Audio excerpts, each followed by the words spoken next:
Jarrell Correll Jr. Was a petty officer first class when I left the Navy. While on board, we also had an incident in the Brooklyn Navy Yard. Being in Brooklyn, especially during that time, there were up in Manhattan at the recruiting office in Times Square. There had been some, activists or whatever there, and for a good period of time while we were in Brooklyn, we received numerous bomb threats. So it wasn't unusual every couple nights to be awakened to go do a bomb search on board the ship. One incident that happened on board is we had an accidental flooding, complete flooding of our after magazine. Someone had set off the sprinkler system. So it was the first time I've ever been interrogated by Naval Intelligence. I think it was NIS at the time, or Naval Investigative Service.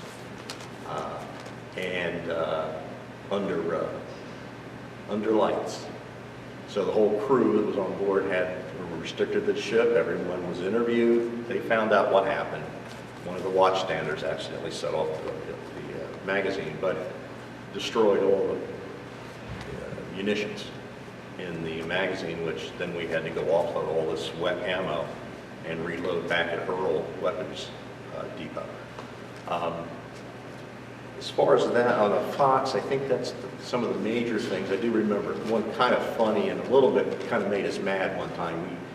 We pulled into Norfolk, being an old destroyer, of course, we're not the prettiest ship, but I think a destroyer is one of the prettiest ships in the fleet.